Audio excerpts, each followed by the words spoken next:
NEET विवाद पर supreme court में सुनवाई को लेकर बड़ी खबर सामने आ रही है। सुप्रीम कोर्ट में एनटीए की याचिका पर सुनवाई हुई। सुप्रीम कोर्ट ने सभी याचिकाओं को सम्मत किया। इस वक्त ये बड़ी खबर आपके सामने। एनटीए की याचिका पर सुप्रीम कोर्ट से नोटिस जारी, काउंसलिंग पर रोक से सुप्रीम कोर्ट का इनकार। यह खबर हम आपको बता चुके हैं, लेकिन इस वक्त की बड़ी खबर, एनटीए ने याचिका लगाई थी कि सभी मामलों को एक साथ सुना जाए और उसी पर इस वक्त ये बड़ी खबर। इस बीच एक और बड़ी खबर आपके सामने। सुप्रीम कोर्ट ने केंद्र सरकार और एनटीए को नोटिस भेजा है। सुप्रीम कोर्ट ने नोटिस का 2 हफ्ते में जवाब भी मांगा है। याचिका में पूरे मामले की जांच सीबीआई से कराने की मांग दरअसल की गई थी और इसी पर अब सुप्रीम कोर्ट ने नोटिस जारी कर 2 हफ्ते के भीतर केंद्र सरकार और एनटीए से जवाब मांगा है। इस वक्त की ये बड़ी खबर आपके सामने है। 8 जुलाई को अब मामले की अगली सुनवाई होगी। तो इसी पर ज्यादा अपडेट्स के लिए हमारे साथ सुप्रीम कोर्ट से पीयूष पांडे जुड़ रहे हैं और इसके अलावा हमारे संवाददाता सचिन भी हमारे साथ जुड़ेंगे। लेकिन सबसे पहले पीयूष, मैं आपका रुख करना चाहूंगी। आज भी सुप्रीम कोर्ट में बेहद अहम दिन था। जहां तक बात नीट की जाए, आज क्या कुछ हुआ है, जरा विस्तार से बताएं। जी प्रतिमा, देखिए 2 तरह अलग अलग याचिकाएं थी। एनटीए की ओर से जो याचिका दाखिल की गई थी वो विभिन्न हाईकोर्ट में जो मामले पेपर लीक से संबंधित थे उनको सुप्रीम कोर्ट में स्थानांतरित कर एक साथ सुनवाई की मांग थी। उस पर सुप्रीम कोर्ट ने नोटिस जारी कर दिया है और 8 जुलाई को जब सब मामलों की सुनवाई होगी तब एनटीए की इस याचिका पर भी सुनवाई होगी और जो वहां पर प्रतिपक्ष थे हाईकोर्ट में, यानी कि हाईकोर्ट में जो याचिकाकर्ता थे, उनको नोटिस जारी किया गया है। तो ऐसी स्थिति में उनको जवाब दाखिल करना होगा और अब अगली सुनवाई एनटीए की याचिका पर 8 जुलाई की होगी। जबकि दूसरी जो याचिका थी वो गुजरात के गोधरा में जो एक सेंटर था उसमें 10-10 लाख रुपए वहां पर उड़ीसा और कर्नाटक समेत अन्य राज्यों से जो छात्र थे उनको सेंटर देने के लिए गए और इसकी शिकायत एक शिक्षक ने की थी, जिसके बाद ये मामला जुडिशरी के सामने आया और अब सुप्रीम कोर्ट के सामने आया। सुप्रीम कोर्ट में इसमें सीबीआई जांच की मांग की गई है और सुप्रीम कोर्ट ने नोटिस जारी करके 2 हफ्ते में एनटीए और केंद्र सरकार से जवाब तलब किया है। अब इस याचिका पर भी 8 जुलाई को सुनवाई होगी, क्योंकि अन्य जो याचिकाएं हैं उन पर भी सुप्रीम कोर्ट 8 जुलाई को सुनवाई करेगा। सभी याचिकाओं को एक साथ संबद्ध कर दिया गया है। जी बड़ी बात पीयूष बता रहे हैं। और इस बीच देखिए, नीट परीक्षा में गड़बड़ी को लेकर सुप्रीम कोर्ट में दायर याचिका में बड़े संगीन आरोप लगाए गए हैं। बता दें, 10 लाख देकर मनचाहे सेंटर मिलने का आरोप लगाया गया है। गोधरा सेंटर में गड़बड़ी के ये संगीन आरोप, 16 छात्रों से 10 लाख रुपए लेने के आरोप लगाए गए हैं। तो ये बड़ी खबर सामने आ रही है, जिसको लेकर एक बार फिर से नीट परीक्षा सवालों के घेरे में है। याचिका में जो संगीन आरोप है उससे क्या खुलासा हुआ है, उसकी एक डिटेल जल्दी से आपके सामने रख देते हैं। मनपसंद सेंटर के लिए 10 लाख रुपए दिए गए, ये बड़े आरोप लगाए गए हैं। गोधरा में पैसे लेकर सेंटर तय किए गए, ये बड़ी खबर सामने आई है। जहां दूसरे राज्य के 16 छात्रों ने गोधरा सेंटर को ही ऑप्ट किया, उसे ही चुना।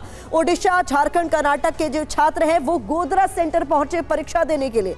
एक शिक्षक ने 10 लाख लेकर पेपर सॉल्व करने की बात भी कही है। ये बेहद संगीन आरोप लगाए जा रहे हैं। आरोपी तुषार भट्ट से 16 छात्रों के नाम की लिस्ट भी बरामद कर ली गई है। आरोपियों के संपर्क में 26 छात्रों का एक ग्रुप था, जिससे ये बड़ी डिटेल निकलकर सामने आई है। लेकिन इस बीच 10 लाख में नीट सेंटर, सुलगते सवाल इस बीच जो उठ खड़े हुए हैं वो आपके सामने। नजदीकी सेंटर छोड़कर छात्रों ने गोधरा सेंटर को क्यों चुना, ये बड़ा सवाल है, क्योंकि करीब 1000 किलोमीटर दूर जाने की क्या वजह है, ये सेंटर चुनने की क्या वजह है, ये सवाल उठ खड़ा होता है। अपना राज्य छोड़कर छात्र दूसरे राज्यों में परीक्षा देने क्यों पहुंचे, ये भी बड़ा सवाल है। किसने गोधरा सेंटर चुनने की सलाह दी इन छात्रों को, यह भी एक सुलगता सवाल। क्या गोधरा सेंटर में गड़बड़ी हुई, इसको लेकर भी सवाल पूछे जा रहे हैं। और इस बीच हमारे संवाददाता सचिन पाटिल अहमदाबाद से हमारे साथ जुड़ गए हैं। गोधरा सेंटर को लेकर कई तरह के संगीन आरोप सचिन इस बीच लगे हुए, इसको लेकर क्या समझ में आ रहा है और अब तक क्या कुछ कहा जा रहा है?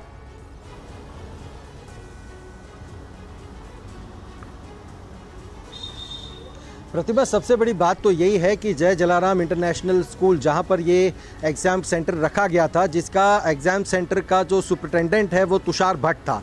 तुषार भट्ट की गाड़ी से 7 लाख रुपए बरामद होना, वहाँ के जो कलेक्टर हैं उनके पास ये इन्फॉर्मेशन पहुँचती है और इन्फॉर्मेशन पहुँचने के बाद वहाँ पर टीम भेजी जाती है।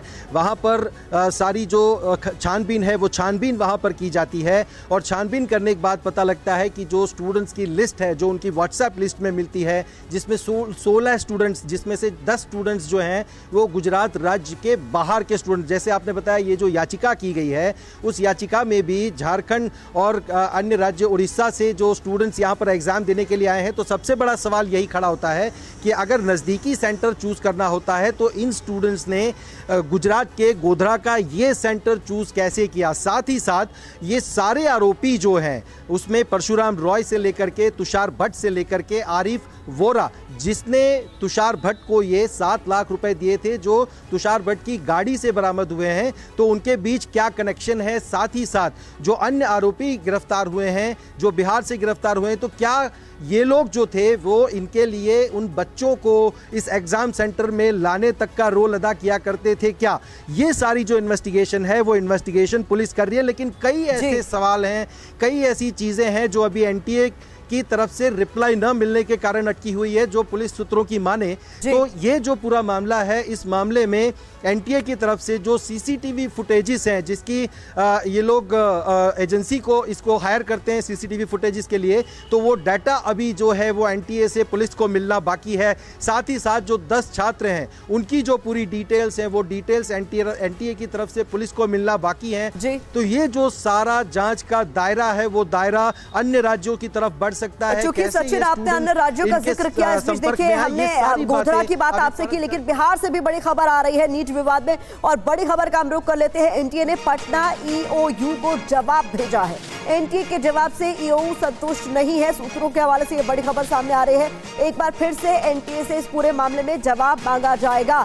तो ये बड़ी खबर बिहार से भी सामने आ रही है। पटना नीट विवाद को आपको अब समझना होगा कि किस तरीके से पटना से भी कई तरह के सवाल पूछे जा रहे हैं और ऐसा क्यों है, इसको जरा जल्दी से समझ लीजिए। जानकारी आपके सामने 5 मई की परीक्षा से पहले ही पेपर लीक की खबर यहां पर उड़ गई थी। इसके बाद पुलिस ने 4 कैंडिडेट समेत 13 लोगों को इस पूरे मामले में गिरफ्तार किया। जानकारी के मुताबिक पटना के शास्त्री नगर थाने में एफआईआर दर्ज की गई थी। इसी को लेकर एफआईआर के बाद जांच की कमान ईओयू को दी गई, लेकिन उन्होंने जब एनटीए से इस पूरे मामले में, इस पूरी परीक्षा प्रक्रिया के मामले में जानकारी मांगी, तो जो एनटीए ने जानकारी दी प्रश्न पत्र से जुड़ी हुई, वो जानकारी फिलहाल ईओयू नहीं मान रहा है कि वो उससे संतुष्ट है। प्रश्न पत्र को सेंटर तक पहुंचाने के तरीके के बारे में सवाल पूछे गए थे, कुछ कैंडिडेट के रोल कोड के बारे में भी सवाल पूछे गए थे। तो ये तमाम जानकारियां मांगी गई थी एनटीए से, लेकिन जो जवाब एनटीए ने दिया है उससे संतुष्ट नजर नहीं आ रहा है ईओयू, और इसी को लेकर अब कई तरह के सवाल पूछे जा रहे हैं। लेकिन पीयूष, क्योंकि सुप्रीम कोर्ट में इस पूरे मामले में सुनवाई होनी है 8 जुलाई को, लेकिन अब अलग अलग राज्यों से जिस तरीके के मामले सामने आ रहे हैं,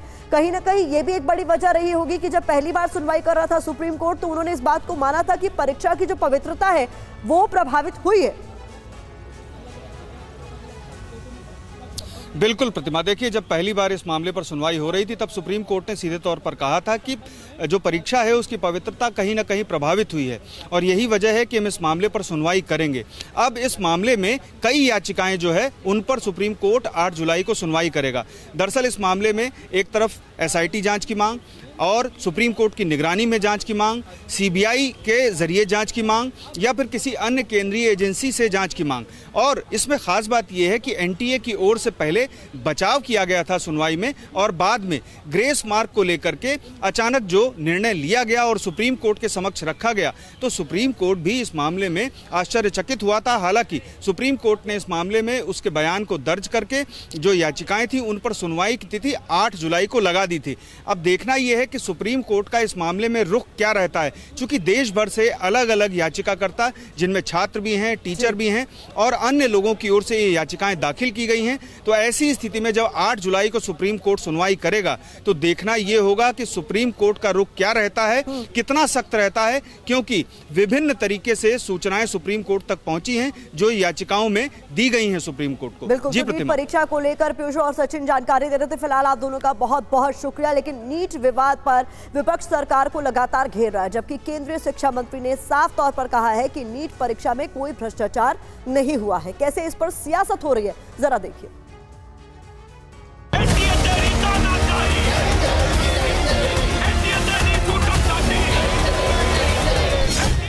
देखो, पेपर लीक की हमारे पास कोई जानकारी नहीं है। मैंने उस रीट पिटीशन को अनुध्यान कराया, कोई भी एक भी जगह पे प्रमाण नहीं। एक एलिगेशन पेपर लीक हुआ है, कहाँ है प्रमाण हुआ है? कोई एक दो चीजों की न्यूज आइटम पर अगर प्रमाण आधारित होता है तब वो तो उसको विचार करेगी। एक जांच होनी चाहिए, सीबीआई की जांच होनी चाहिए। सीबीआई के इस जांच पर आज शिक्षा मंत्री प्रधान जी चुप।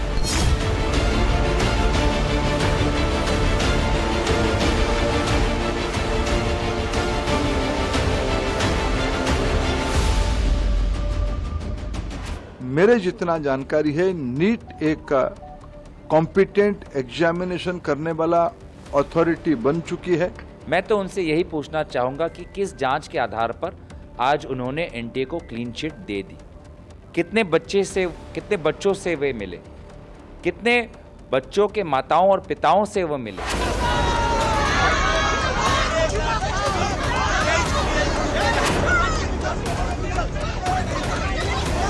यह समस्या परीक्षा में मिसमैनेजमेंट के कारण 6 सेंटर में 1563 बच्चों की आई है। ये स्टैटिस्टिक्स है। उसके ऊपर भी सुप्रीम कोर्ट की एक मॉडल को हमने अपनाया, उसमें भी कुछ लोग कोर्ट पे गया। आज कोर्ट ने उस फैसला को स्पष्ट किया है, उनको री एग्जामिनेशन कर दिया जाएगा।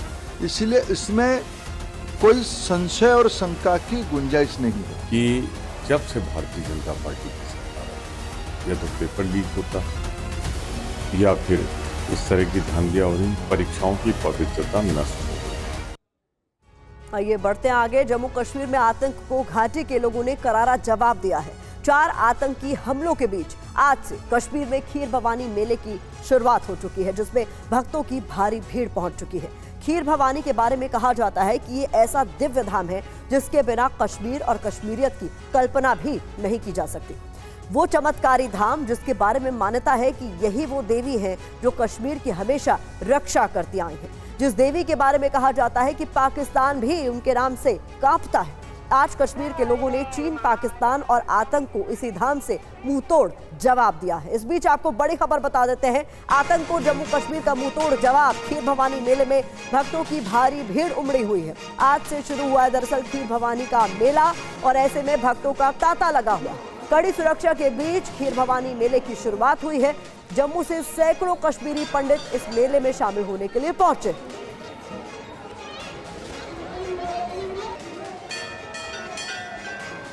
तो ये तस्वीरें आप देख रहे हैं जहां पर खीर भवानी मेले में शामिल होने के लिए जम्मू कश्मीर में किस तरीके से भक्तों का तांता इस वक्त लगा हुआ है। भारी तादाद में कश्मीरी पंडित यहां पर पहुंचे हैं और इस मेले का रुख किया है। जम्मू कश्मीर में हालिया आतंकी घटनाओं को इसे मुंहतोड़ जवाब माना जा रहा है। कड़ी सुरक्षा के बीच मेले की शुरुआत हुई है और किस तरीके से श्रद्धालु यहाँ पहुंचकर पूजा अर्चना कर रहे हैं उसकी तस्वीरें आप देख रहे हैं। खीर भवानी मेले में भक्तों की भारी भीड़ है। वहां से हमारे संवाददाता महराज अहमद की एक रिपोर्ट आपको दिखाते हैं। मध्य कश्मीर गांधरबल में स्थित तुलमुला में खीर भवानी माता के दरबार में है। आप देख सकते हैं माता खीर भवानी जो कि असल में माता रगया देवी के नाम से भी मशहूर है। बता दें आपको कि कश्मीरी समुदाय में यानी कश्मीरी पंडित समुदाय विशेषकर में इसकी एक खास भूमिका है। आप देख सकते हैं कि किस तरीके से आज भक्तों की भीड़ यहाँ पे जमा है। और विशेषकर कहे तो जो जम्मू संभाग में हुए कई मिलिटेंट हमले हैं, उनके बाद से यही आशंका जताई जा रही थी कि यहाँ पे इस वर्ष जो है इन भक्तों की संख्या में कमी देखने को मिलेगी। लेकिन कल शाम तक 12,000 से अधिक जो माता के भक्त हैं वो यहाँ पहुंच पाए हैं। और कुल मिलाकर कहे तो अभी भी जो है भक्तों की भीड़ जो है वो थमने का नाम नहीं ले रही है। प्रशासन की ओर से पूरे प्रबंध किए गए हैं और बता दें आपको कि विशेषकर दुआएं की जा रही है इन भक्तों के जरिए से। यहाँ पे जो माता के श्रद्धालु पहुंचे हैं उनका यही कहना है कि वो फिर घर वापस आना चाहते हैं। जो उनका वनवास है, श्री राम कृष्ण का वनवास जो 14 साल के बाद खत्म हुआ था, इनका वनवास खत्म होगा तो ये उसके लिए यहाँ पे अपनी माता से भी दुआ कर रहे हैं। तो गांधरबल में खीर भवानी मेले की शुरुआत हो चुकी है। भक्तों की भारी भीड़ वहां पर उमड़ी हुई है और इन्हीं भक्तों से बात की हमारे संवाददाता महराज अहमद। हम अभी मध्य कश्मीर के गांधरबल जिले में स्थित तुलमुला खीर भवानी माता के दरबार में है और यहाँ पे आप देख सकते हैं कि किस तरीके से श्रद्धालुओं की एक भारी संख्या यहाँ माता के दरबार में पहुंची है। कश्मीरी पंडित समुदाय में विशेष माता रगया देवी जो कि खीर भवानी के नाम से मशहूर है, का एक अलग महत्व है। और यहाँ पे आप देख सकते हैं कि जलकुंड, अगर हम कहें जलकुंड वाली जो शक्ल है उसमें यहाँ पे माता का एक अवतार है। यहाँ पे कुछ कश्मीरी पंडितों से हम बात करने की कोशिश करेंगे। भैया आप बताइए, आप कहाँ से हैं? मैं दिल्ली से आया हूँ। आप दिल्ली से हैं, कश्मीरी पंडित हैं? हाँ जी। तो ये बताइए, अभी जम्मू संभाग में काफी हमले देखे गए हैं जिसकी वजह से यहाँ पे भी लोग डरे हुए हैं, तो क्या ऐसा कोई चिंता है? नहीं, देखिए अब वो ऊपर वाले के हाथ में है, अब आए हैं तो बाकी अब इसमें क्या ही कर सकते हैं। थोड़ा बहुत डर तो रहता है पर फिर भी लोग आते हैं, इतनी भीड़ है फिर भी। क्या हम माने कि डर आस्था से बड़ा नहीं है? हाँ, डर उससे कम ही है, आस्था ज्यादा है डर से। जैसे हम कश्मीरी पंडित पहले कश्मीरी पंडित मुसलमान अब भाईचारा से रह रहे थे, ऐसा माता ऐसे दया करे कि हम वापस आ जाए अपने वतन में और हम यहाँ भाईचारा से रहे। और हम यहाँ अपने मुसलमान भाइयों की बहुत शुक्रगुजार है जिन्होंने यहाँ व्यवस्था की है, पानी की, बिजली की, रहने की, कमरे हमें दी, खाने पीने की सुविधा की। और हम ये बताइए, जो अभी अटैक्स हो रहे हैं जम्मू में, क्या कोई डर था या आस्था डर से बड़ी है? हमें इसमें कोई डर नहीं है। जो हमारे मुसलमान भाई वो है, ये जो हमारे पड़ोसी मुल्क है वो नहीं चाहते कि हमारे हिंदू और मुसलमान भाई आपस में भाई हमारे बीबी ये जो भाई हम आपस में गिले शिकवे दूर कर रहे हैं और इन्होंने हमें अपने अपने घरों में ठहराए। हमें कोई गिला शिकवा नहीं है। जो मुसलमान भाई हम आपस में भाई है, हमें कोई गिला शिकवा नहीं है। वहीं खीर भवानी मेले में जम्मू कश्मीर के बड़े नेता भी पहुंचे हैं। तस्वीरें आपको दिखा दें, फारूक अब्दुल्ला और बीजेपी के नेता रविंद्र रैना भी मेले में पहुंचे और उन्होंने किस तरीके से मां खीर भवानी के दर्शन किए, यह आप देख रहे हैं। तो देश के अलग अलग हिस्सों से, कोनों से लोगों के पहुंचने का सिलसिला जारी है। किस तरीके से मंदिर में भारी भीड़ के बीच नेताओं ने भी खीर भवानी मेले का रुख किया है, ये तस्वीरों में देख रहे हैं।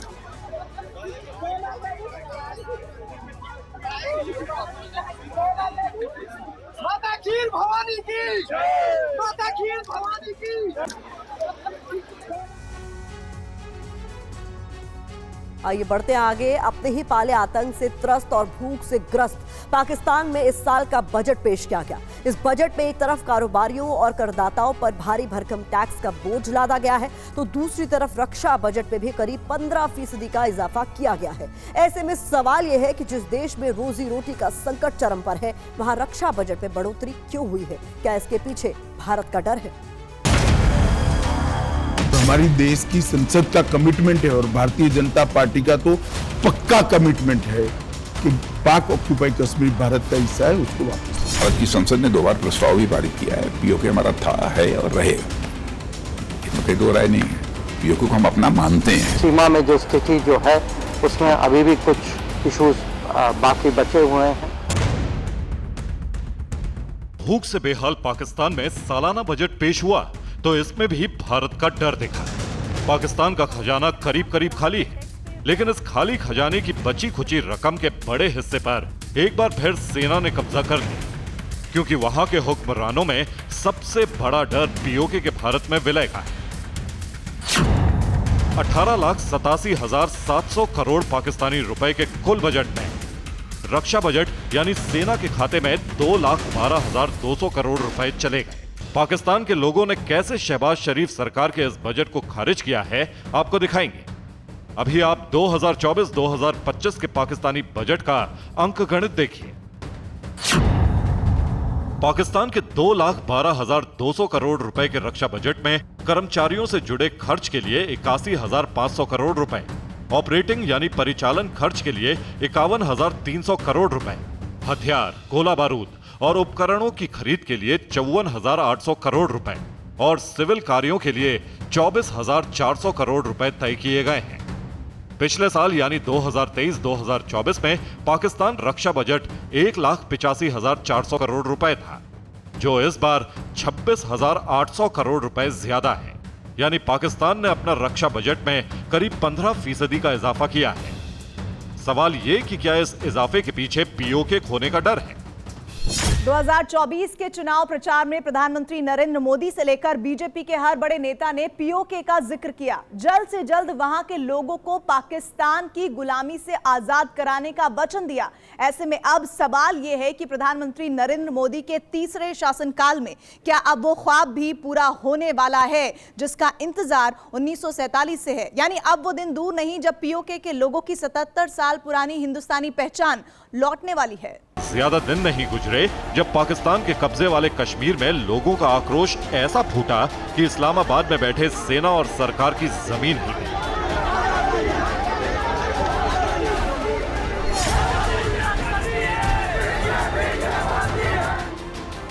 पीओके भारत का है, इसमें किसी को शक नहीं, लेकिन सच ये है कि पिछले 77 साल से ये पाकिस्तान के कब्जे में है।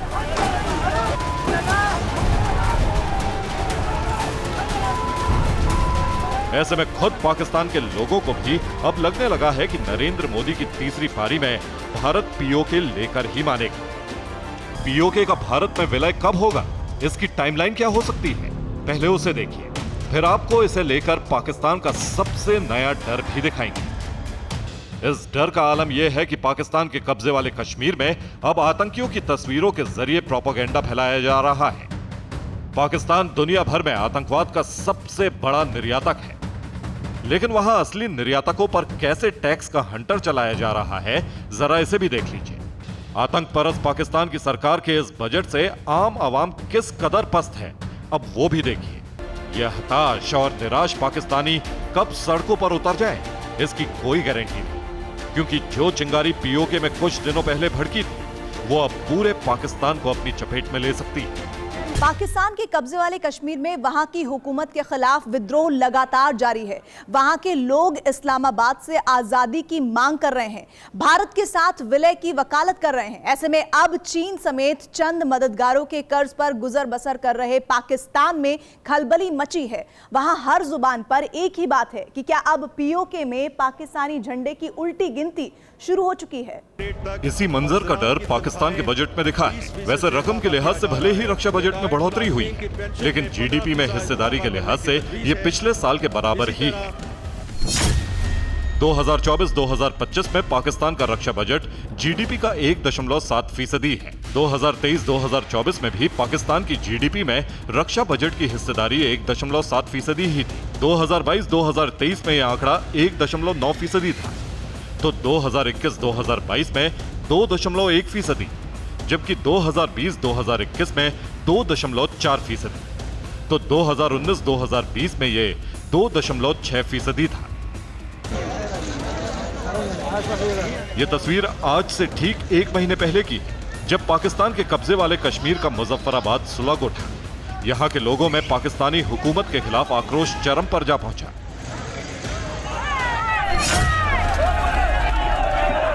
पीओके वालों के गुस्से की आग से इस्लामाबाद झुलसने लगा।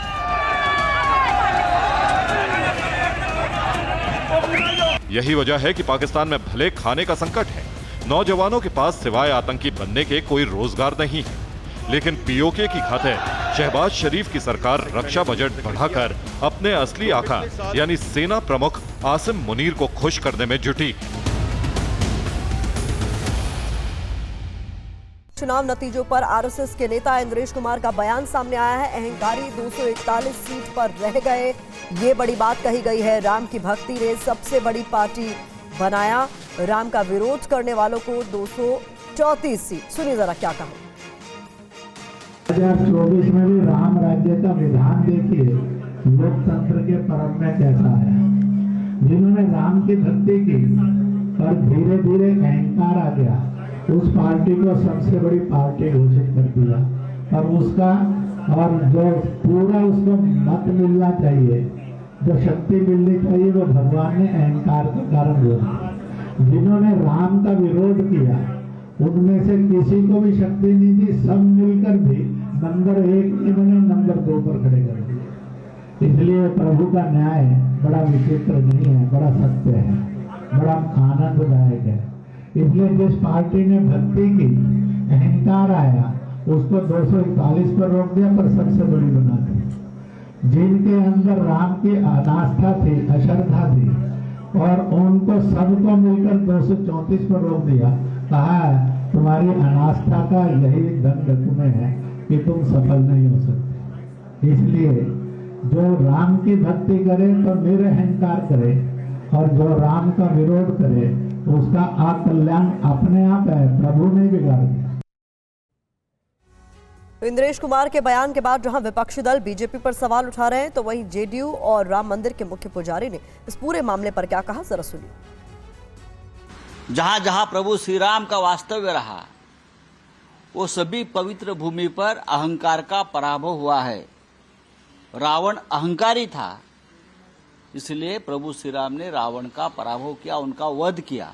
आज वही अहंकार राम के नाम पर चल रहा था, जनता ने अहंकार को रोक दिया है, पूरी तरह से पराजित नहीं हुआ है। वो काम आरएसएस को करना पड़ेगा। जब आज उनकी सरकार नहीं बनी, चुनाव समाप्त हो गया, तब आप सर्टिफिकेट जारी कर रहे हो। अब आपके सर्टिफिकेट की कीमत क्या रहेगी? आप मेहरबानी करके अपना सर्टिफिकेट भाजपा को दीजिए। आप और आपकी भाजपा की तरह चुनाव का मोहरा नहीं बनाते भगवान राम को। अपनी फोटो भगवान राम के से बड़ी नहीं लगवाते। मेरे ख्याल से आरएसएस के लोगों को इस तरह की टिप्पणी से बचनी चाहिए। वो सोशल ऑर्गेनाइजेशन है, सोशल काम करे। भाजपा अपने आप में इस लायक है कि वो अपना एनालिसिस करे किस वजह से हारी भाजपा और क्यों ये बुरा हाल हुआ है भाजपा का। अब मेरे ख्याल से बुरा हाल नहीं कहा जा सकता, 241 सीट कम नहीं होती है, लेकिन ये खींचतान आरएसएस और भाजपा की देश के लिए नुकसानदेह है, ऐसा नहीं होना चाहिए। 500 वर्षों के जो विवाद रहा उसको समाप्त किया और राम मंदिर का निर्माण कराया। इतनी बड़े कार्य करने वाली भाजपा को और वो असफल कहते हैं और अभिमानी कहते हैं।